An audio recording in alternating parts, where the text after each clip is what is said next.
The year 2000 began with a bang.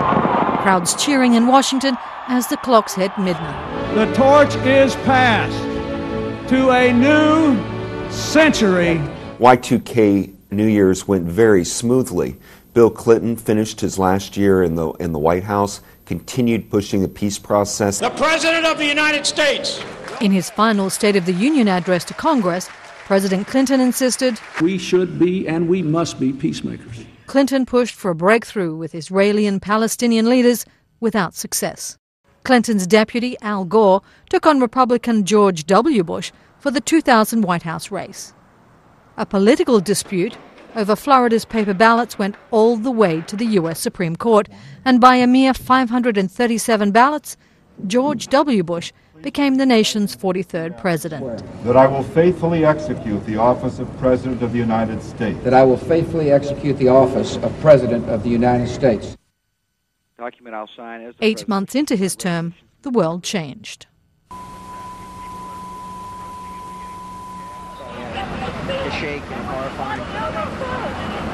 After 9/11, George W. Bush, who had been floundering a bit in his presidency, found his mission and his goal. He was going to defend his country from terrorism and root out threats to the country. 2 days after 9/11, Bush named Osama bin Laden his primary suspect. There's an old poster out west, as I recall, that said, "Wanted, dead or alive."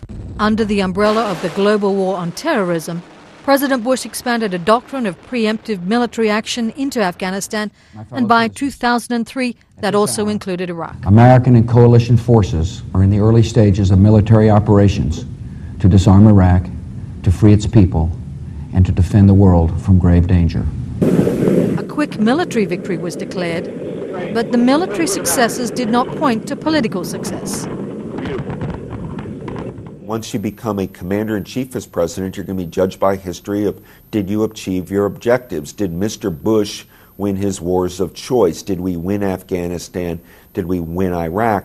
But certainly his war strategy failed. A vocal minority protested the war at its outset in front of the White House and continued to do so for years to come.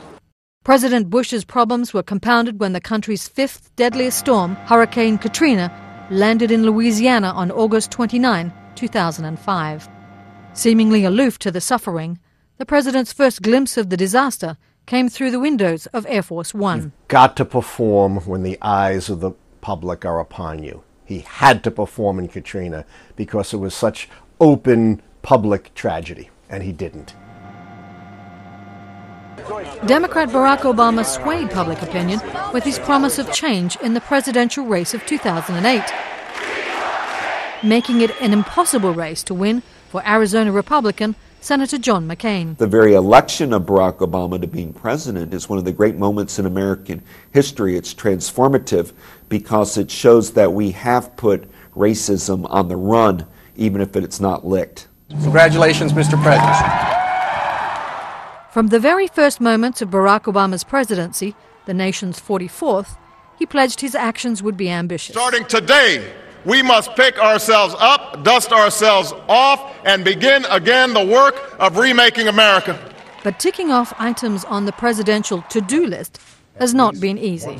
Faced with plummeting approval ratings, President Obama is struggling to come to grips with 2 wars, a worldwide recession, and combating global warming. And this is just year 1.